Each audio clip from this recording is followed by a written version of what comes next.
Brought to you by TechnoSpark 20 series smartphones. I'm superhuman. माहौल जो है वो बहुत गर्मा गया है, क्योंकि क्या उसके पीछे का कारण है कि भाजपा थोड़ी सी विचलित हुई है, उसके नेता थोड़े से विचलित हुए हैं। पहले चरण में वोटिंग उस प्रकार से नहीं हुई और उसके बाद जिस तरह से जो कुछ भी बयान दिए गए हैं, जिस प्रकार की बातें कही गई हैं, मंगलसूत्र की बात की गई है, कहा गया कि SC ST OBC का आरक्षण जो है वो कांग्रेस मुसलमानों को दे देगी, इस प्रकार की बात की गई। वेल्थ डिस्ट्रीब्यूशन की बात हुई, वेल्थ डिस्ट्रीब्यूशन की बात की गई, इनहेरिटेंस टैक्स की बात की गई। ये तमाम जो बातें उठाई गई हैं, ये क्या दिखाता है? सीटों का मैंने आंकलन जब पिछली बार मैंने लाइव किया था तो मैंने बताया था मेरे हिसाब से क्या आंकलन था। और दिशांक, हम तो ऑफिस में कई बार डिस्कस कर चुके हैं, काफी गर्मा गर्म बहस भी हो चुकी है। आपको क्या लगता है 25 सीटों में से अगर बात की जाए, तमाम जो सीटें गई हैं पोलिंग में, 12 सीटें जो है वो पहले चरण में थी, जिनमें सीकर, झुंझुनू, चूरू, भरतपुर, करौली, धौलपुर, दौसा, ये तमाम सीटें, जयपुर की 2 सीटें, 13 सीटें जो दूसरे चरण में गई। आपके हिसाब से क्या आकलन है आपका? देव, मुझे तो लगता है कि देखिए कुछ ऐसी सीटें हैं जिसमें काफ़ी ज़्यादा फाइट है। हालांकि उस पर कांग्रेस मुझे मजबूत दिख रही है। फिर चाहे वो चूरू हो, शेखावटी बेल्ट में बोलूँगा पूरा, जैसे राजस्थान का जाट बेल्ट कहा जाता है, जाट हार्टलैंड है, चाहे फिर वो नागौर हो, सीकर, झुंझुनू, चूरू। इसके अलावा मुझे लगता है कहीं ना कहीं भारतीय जनता पार्टी को काफ़ी चुनौतियों का सामना करना पड़ रहा है।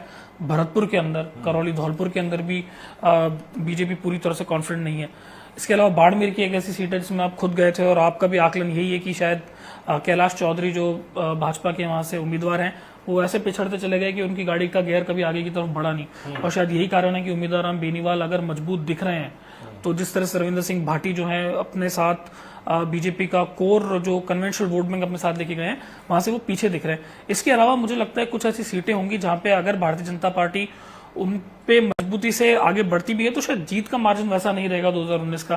फिर चाहे वो कोटा की सीट हो, फिर चाहे वो जोधपुर की सीट हो। आप तो आप नंबर नहीं दे रहे हैं, थोड़ा बहुत शायद बचने की कोशिश कर रहे हैं। निशांक, मैं आपको बता देता हूँ मैंने नंबर क्या दिया और मेरे हिसाब से क्या। देखिए, मेरा इस वक्त ये मानना है कि राजस्थान में 8 से 9 सीटें कांग्रेस जीत सकती है। कौन सी सीट है आपके हिसाब से? मैंने इस बारे में बताया भी था। अगर जो तमाम सीटें हैं, मेरा मानना है, अगर डिस्कस करें, गंगानगर की जो सीट है, मेरा मानना है कि वो भाजपा जीतने वाली है। बीकानेर की सीट भाजपा जीतने वाली है। चूरू, झुंझुनू, सीकर, तीनों शेखावटी की सीटें मेरे हिसाब से कांग्रेस जीतने वाली है। इसके अलावा अगर जयपुर रूरल की बात करें, मेरा मानना है कि कड़ी फाइट है अनिल चोपड़ा और राव राजेंद्र सिंह के बीच, पर मेरा मानना है कि अनिल चोपड़ा वहां से चुनाव निकाल सकते हैं कड़ी फाइट में। जयपुर सिटी की बात करें, अगर जयपुर शहर की बात करें, मेरा मानना है कि एक तरह से वॉकओवर रहेगा, एक तरह से नो कॉन्टेस्ट कह लीजिए, या फिर एक बड़े मार्जिन से मंजू शर्मा जो हैं वो जयपुर सिटी से भाजपा की सांसद चुनने जाने वाली हैं। इसके अलावा अलवर की सीट मेरा मानना है कि भाजपा के पाले में जा सकती है। भरतपुर की सीट मेरा मानना है टफ कॉन्टेस्ट हो सकता है, पर वो सीट जो है वो कांग्रेस जीत सकती है। संजना जाटव कांग्रेस की तरफ से वहां से सांसद बन सकती हैं। करौली, धौलपुर की सीट की अगर बात करें, मेरा मानना है कि भाजपा के पाले में जा सकती है। दौसा की सीट मेरा मानना है कांग्रेस के पाले में जा सकती है। नागौर की सीट पर मेरा मानना है कांग्रेस के अलाई यानी कि राष्ट्रीय लोकतांत्रिक पार्टी वहां से चुनाव जीत सकती है। इसके अलावा आपने पूछा, मैं बता दूं आपको, टोंक सवाई माधोपुर हो गया, मेरा मानना है कि वो कांग्रेस की खेमे में जा सकती है। सचिन पायलट के करीबी माने जाने वाले हरीश मीना वहां से कांग्रेस के उम्मीदवार हैं। अजमेर, पाली, जोधपुर, तीनों सीटों का मेरा मानना है कि भाजपा के खेमे में जा सकती हैं। और आपको लगता है जोधपुर के अंदर फाइट है? मेरा मानना है कि मार्जिन जो है वो कम हो सकता है। पर बड़ी बात मेरे हिसाब से ये है कि जालौर सिरोही की सीट पर वैभव गहलोत बड़े मार्जिन से हार सकते हैं। मेरा मानना है कि वहां पर जालौर का जो क्षेत्र है जहां पर चुनाव हुआ है, वहां पर उनकी स्थिति ज्यादा मजबूत नहीं रही। मैंने उनका इंटरव्यू भी किया, वहां पर मैंने कई जगहों पर जाकर देखा, अभी पोलिंग बूथ्स पर भी मैं मौजूद रहा। पर मेरा मानना है कि वहां पर जिस तरह की कैंपेनिंग वैभव गहलोत कर सकते थे वैसी नहीं हुई है।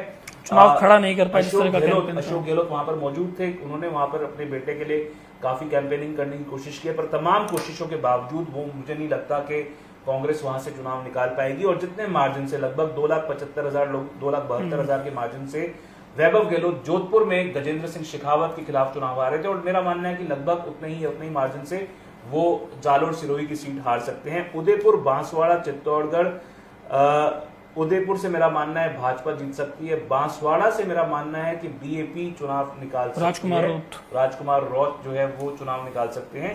चित्तौड़गढ़, राजसमंद, भीलवाड़ा, तीनों सीटों में का मेरा मानना है कि भाजपा के खेमे में जा सकती हैं। कोटा और झालावाड़ दोनों सीटें मेरा मानना है कि भाजपा के पाले में जाने वाली है। लेकिन कोटा में आपको लगता है कि इस बार इंटेंस फाइटिंग है? ओम बिरला जिस तरह से आश्वासन मुझे दे नहीं रहे थे, लगता कि जिस तरह से उन्होंने प्रहलाद गुंजल ने चंद दिन पहले ज्वाइन किया था, जमीनी स्तर पर कांग्रेस के कार्यकर्ताओं को का उतना व्यापक सपोर्ट प्रहलाद गुंजल को मिला जिस तरह से वो चाह रहे होंगे, और वो एक कारण है जिसकी वजह से मेरा मानना है कि वो चुनाव नहीं निकाल पाएंगे। देव, एक चीज है कि अंदर खाने से ये भी आवाज आ रही थी कि उस रीजन के अंदर हाड़ौती जो क्षेत्र है वहां से एक बड़ी जो नेता है भाजपा की, वो अंदर खाने उन्हें सपोर्ट कर रही थी प्रहलाद गुंजल को। और शायद जालोर सिरोही में भी ये बातें निकल के सामने आ रही थी। मैंने अपने पिछले लाइव में बोला भी था कि देखिए मेरा मानना है कि जो बड़ी नेता का जिसका आपने रेफरेंस दिया, उनको कहा गया था कि आप झालावाड़ 12 से बाहर कैंपेनिंग करें। कोटा 12 की सीट पर उन्होंने मना कर दिया।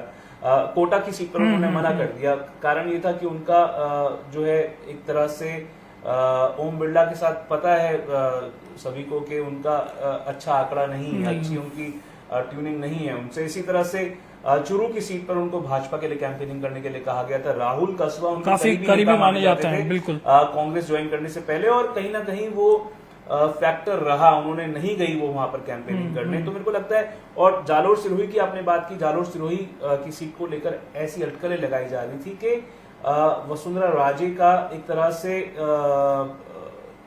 जिस तरह से वहां पर लोग रूमर बातें कर रहे थे, उसी में मैंने भी सुनी ये बात कि अप्रत्यक्ष रूप से शायद समर्थन, एक तरह से समर्थन, या उनके खेमे के उनके करीबी, अगर उनका भी नहीं था तो उनके करीबी लोगों का समर्थन रहा। क्या वो फैक्टर एक बड़ा हो सकता है? क्या इस तरह की बात हुई?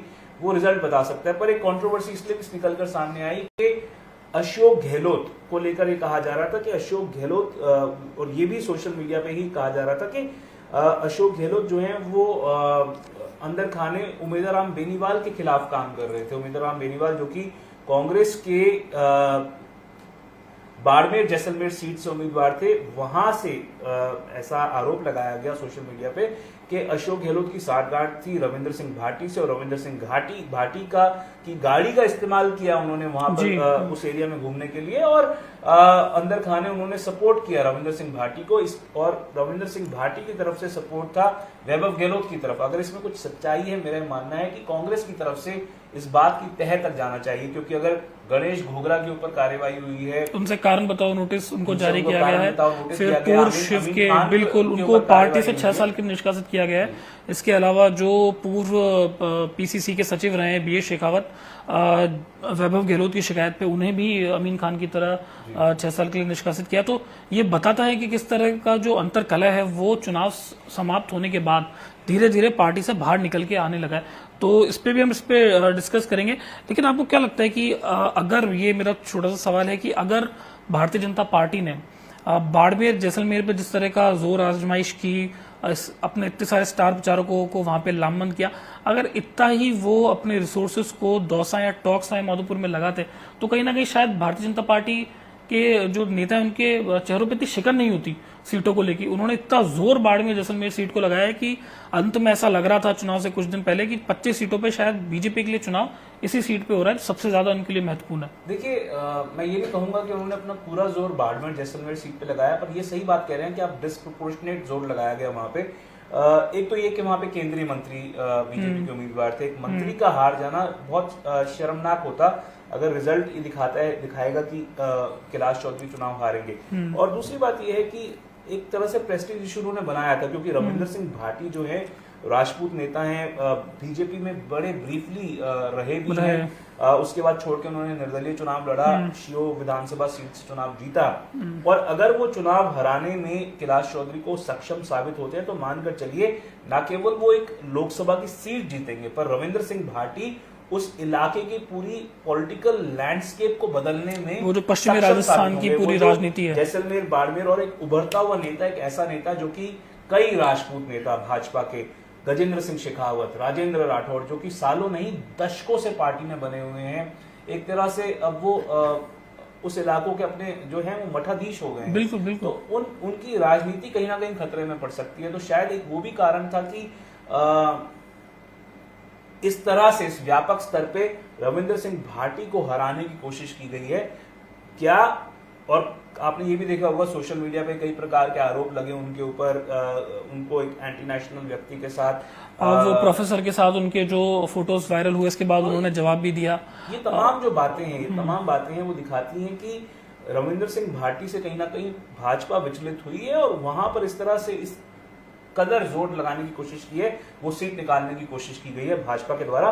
पर मैं बात करूं अगर तो नंबर्स अभी तक आपने नहीं बताए, आपका क्या कहना है अगर सीट्स का आकलन करें, आप जो मैंने बताया है उससे सहमत हैं, असहमत हैं, क्या कहेंगे आप? नहीं, मैं आपकी उससे बिल्कुल सहमत हूँ, लेकिन मुझे फिर भी लगता है कि जो टोंक समाधोपुर एक सीट है देव, उस पर हमें थोड़ा वेट करना होगा कि जिस हिसाब से पोलिंग हुई है, क्या गुर्जर वोट सचिन पायलट के साथ लामबंद नहीं हुआ, क्या वो वहां पे जौनपुरिया के साथ गया है, वो एक देखने वाली बात होगी। आप चाह रहे हैं कि 4 जून तक वेट किया जाए? नहीं, उस सीट के अलावा मुझे लगता है कि आपने जो आकलन किया वो एकदम सही है, क्योंकि इन सीटों पे भाजपा के जो नेता हैं वो भी मानते हैं कि फंसी हुई सीटें हैं, उस पर बहुत मेहनत करने की जरूरत है।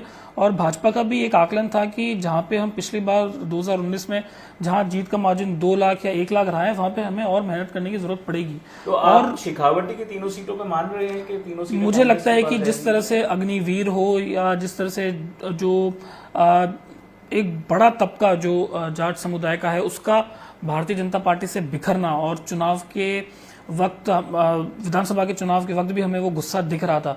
मुझे लगता है कि कहीं ना कहीं बीजेपी उस जातीय समीकरण के उभार को समझ नहीं पाई, और वो आपको अब लोकसभा चुनाव के अंदर भी वो एंगर होता हुआ दिख रहा है। अब वो ट्रांसलेट होता है वोटों के अंदर एंटी बीजेपी के रूप में नहीं, वो मुझे लगता है देखने वाली बात होगी। तो दिशांत का मानना है कि टोंक सवाई माधोपुर की सीट को छोड़कर बाकी तमाम सीटों पर जो आंकलन रहा वैसे ही रह सकता है, पर टोंक सवाई माधोपुर की सीट इनका मानना है कि क्लोज कॉन्टेस्ट हो सकता है और भाजपा वो सीट जीत सकती है।